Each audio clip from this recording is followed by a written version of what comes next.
Hey everybody, how's it going? This is Edan Maybon of lightcycleastrology.com. Welcome back to the channel, friends.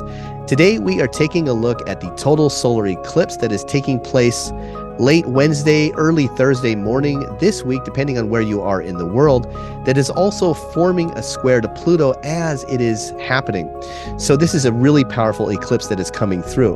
Now, of course, before we jump into the content today, please don't forget to like, share, and subscribe, hit the notification bell, leave some comments in the comment section. All these things help to push the channel and grow the algorithm response.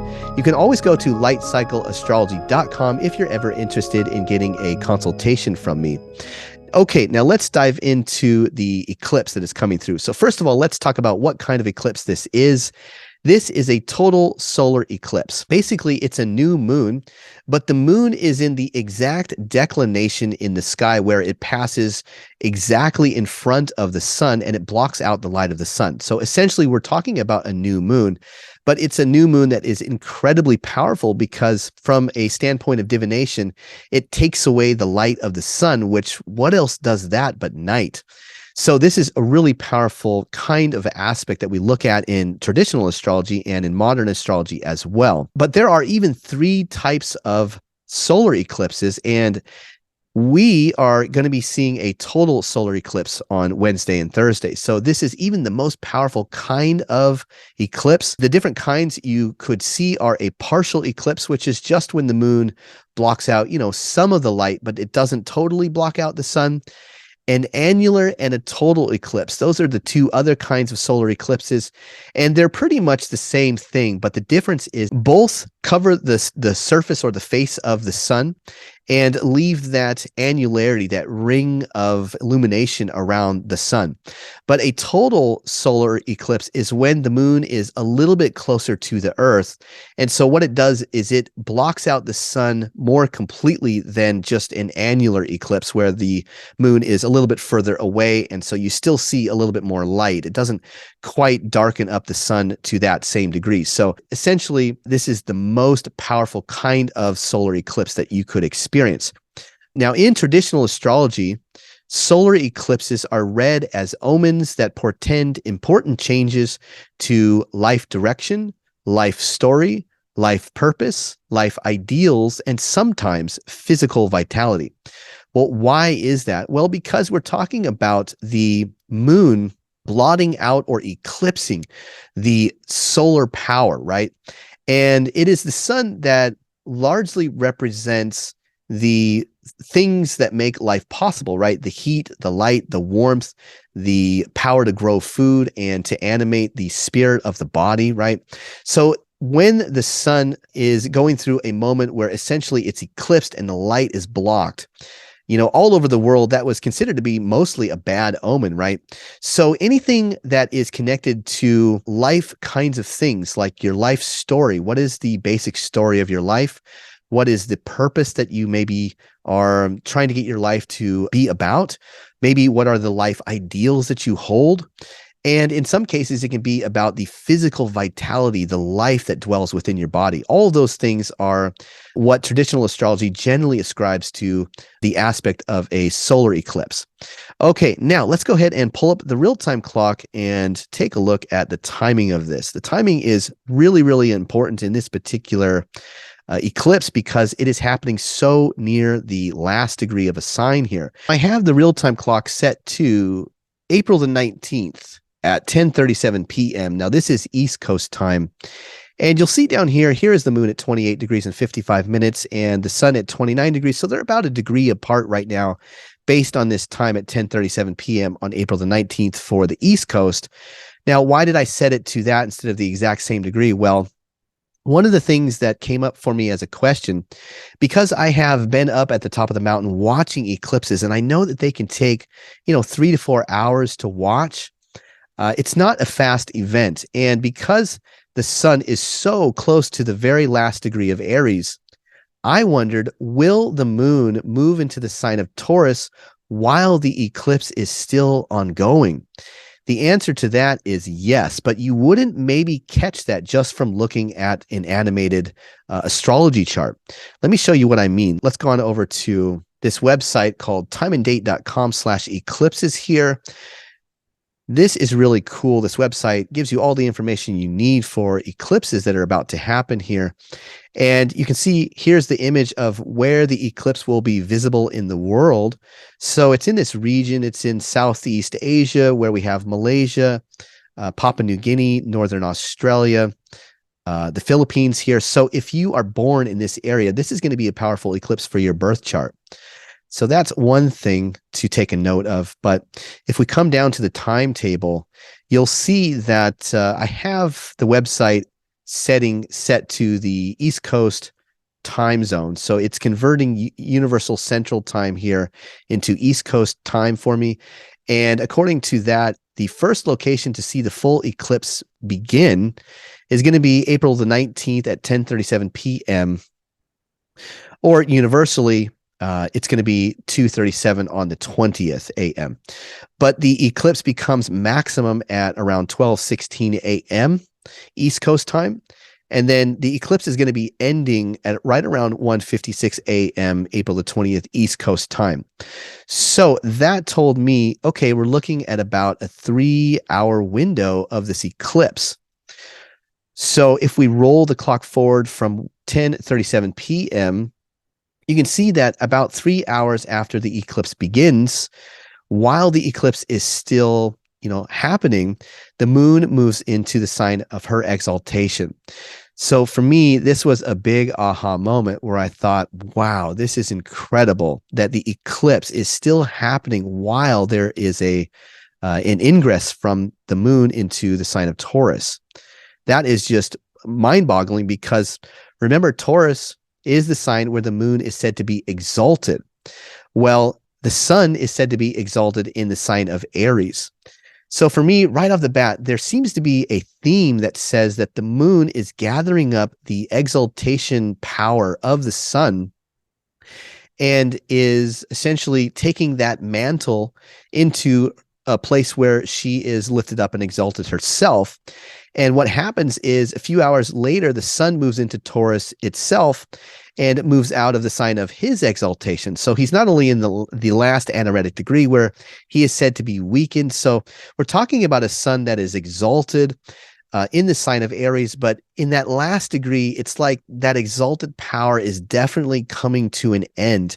Here comes the moon. The moon steals or takes or co-opts the power of that exaltation that the sun has, symbolizing that the sun is kind of going through a metaphorical dying out moment as he is preparing to move out of the sign of his exaltation into Venus's sign. And then the moon enters Taurus while she's still acquiring that exalted power from the sun. So that, for one reason for me, really stood out as a powerful omen of divination. Now, if we go back to the last full moon, though, we see a kind of mirroring of the same theme, which is also really incredible. April the 6th, we had the full moon in Libra here.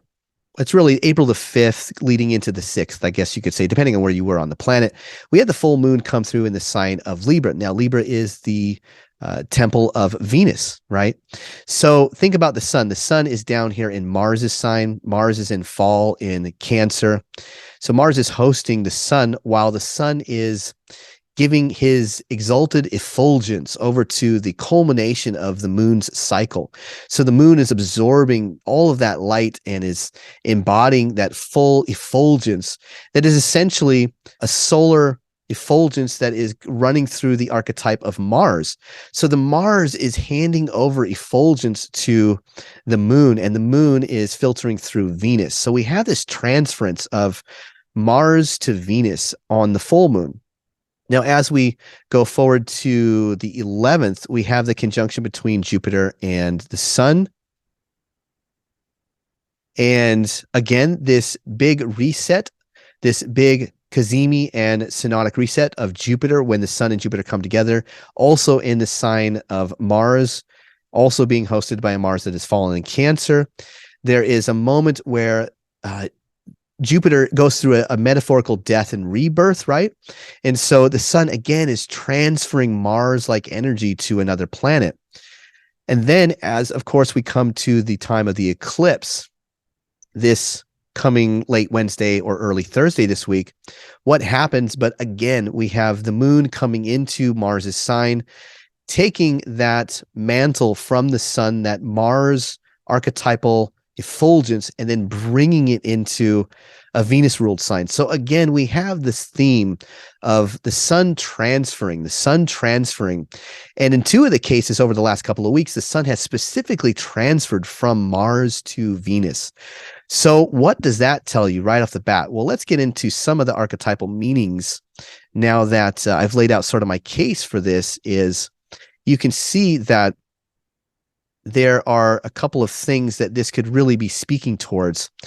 So again, solar eclipses tend to represent in the broad important changes to life direction, life story, life purpose, life ideals, and sometimes physical vitality, because it's the sun we're talking about. But given the fact that we're talking about this transference that the sun seems to be giving towards the moon, or in certain cases to Jupiter over the last couple of weeks, we see a theme particularly of the Mars archetype handing over to the Venus archetype. So in that sense, you could make some delineations. You could say that, well, what are some Mars things that might be handing over to Venus things? Well, one Mars thing could be war, right? Mars can represent the god of war. So could war be moving over towards peace? Venus is a planet that is associated with peace. Could struggle, that Aries kind of struggle of to dominate or to gain victory, to become the victor, could that battle or struggle be moving towards prosperity, that more exalted moon in Venus's sign where there's abundance and prosperity and food and nurturance? Could a struggle be moving towards prosperity? I wonder. Could the chase be moving towards receiving? The sun gives. He gives of himself. He gives of his light. The ram, what does he do? He battles. He chases for the rights to mate. And the moon and Venus and Taurus all have more of a symbolism that is kind of receiving or nurturing the abundance that's coming through in spring. So right off the bat, some of the biggest themes I think that you might look out for are things where Mars is handing over to Venus or changing into Venus things. So war moving to peace, struggle moving to prosperity, chase moving to receiving. So you could sort of come up with a bunch more of those, but those are some of the basic ones that I came up with. Another theme I think you could talk about could be aiming for prosperity that immediately is met with powerful intellectual challenges. Now that planets are moving into Taurus's sign, even though they're aiming for this kind of abundant, stable, Venusian, nurturing quality or state of being, they immediately encounter that square with Pluto, right? Pluto is in Aquarius, and Pluto in Aquarius could have to do with, those collective or intellectual, deep-seated, below the surface power struggles. But we're talking specifically about a power struggle that is in a sign that is connected to the air element. So things mentally or communicative, So could this ideal that says we want to, maybe lay down the sword and pick up the seeds and go planting?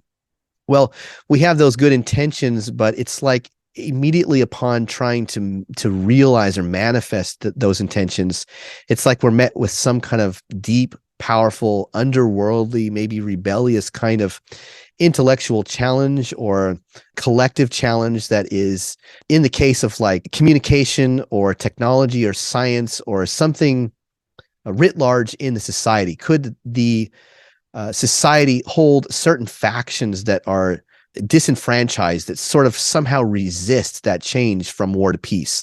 I sort of wonder about that. Or on a personal level, could that happen? Could you try to bring something to a peaceful resolution, and there's something ideological that is somehow blocking or fighting that change? Okay, a third theme I could see is caring for poor soldiers fighting your way out of the womb.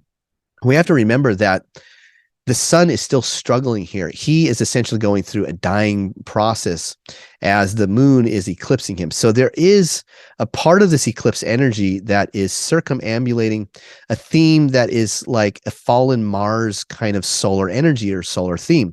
So you get the sense of like leadership and soldiers that are sort of going through hard times, maybe fighting their way out of the womb or fighting for a country, right? You kind of sort of think of like Ukraine.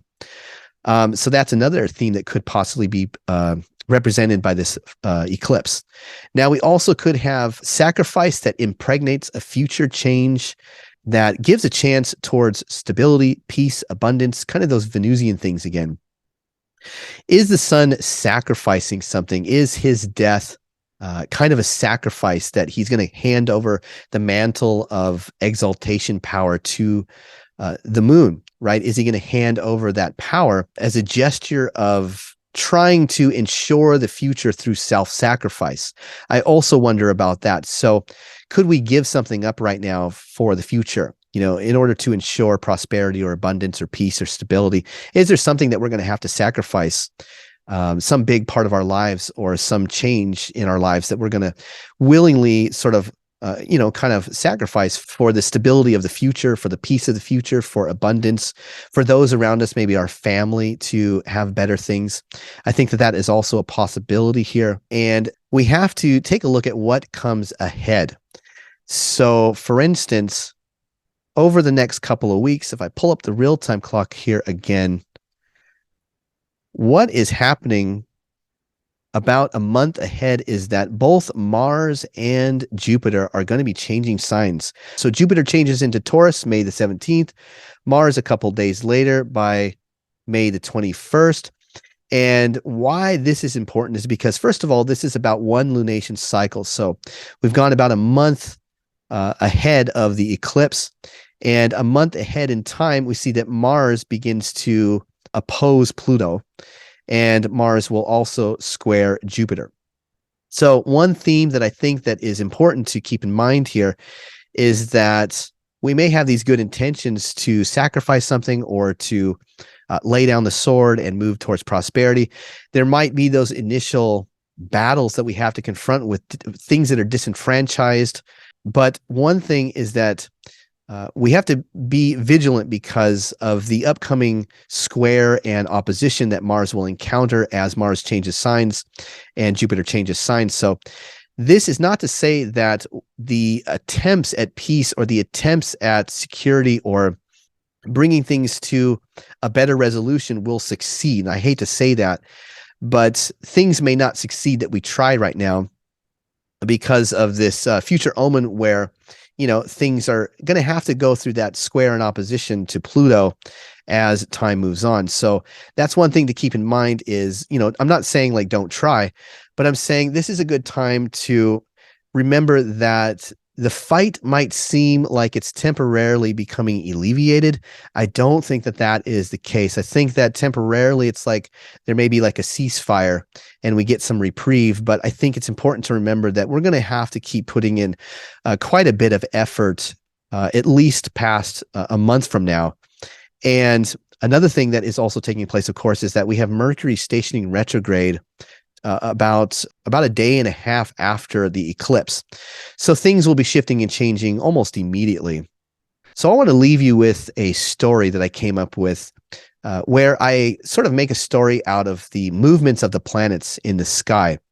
So think about the sun as like a high king that's exalted in the sign of Aries. As he moves towards that last degree of Aries, and he is being hosted by a fallen Mars in Cancer, it's like his army is weakened or broken. The story starts out, a high king becomes weak and his army is broken. Because of fate, he transfers his power to a queen, the same queen who has been keeping the king's army in poor condition. But the queen is benevolent and invites the king to dwell within her high court that once was his own. But as the queen settles onto her new throne, she encounters a rebel faction of people who demand that she conforms to their disenfranchised and unbending ideological truths. Okay, so this really reminds me of James Fraser's The Golden Bough. This book right here, It absolutely rocked my world.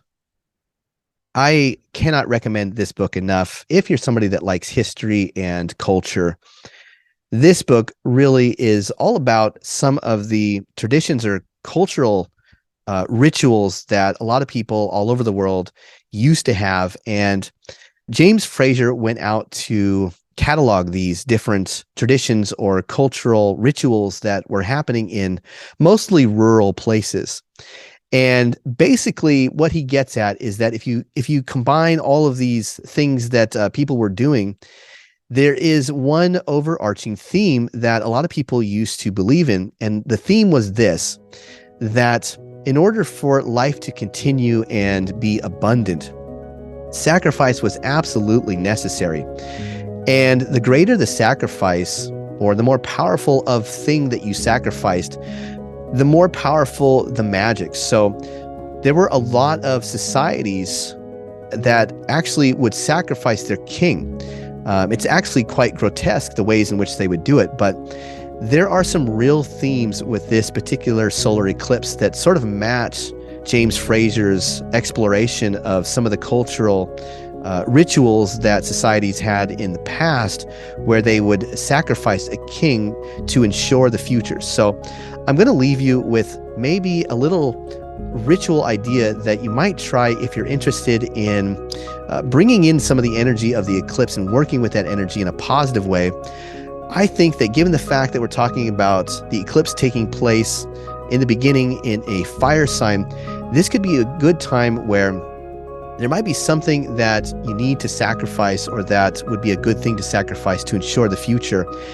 Maybe a good ritual could be to write that down on a paper, or burn that in effigy, and then plant those ashes into the soil.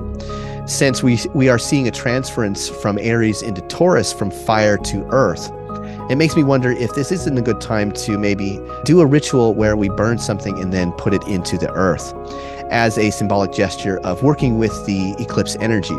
So that's just something that might be a little fun to try, but let me know if anybody does that out there. I'd be really interested to see how that felt. But anyway, I hope you guys have enjoyed this video.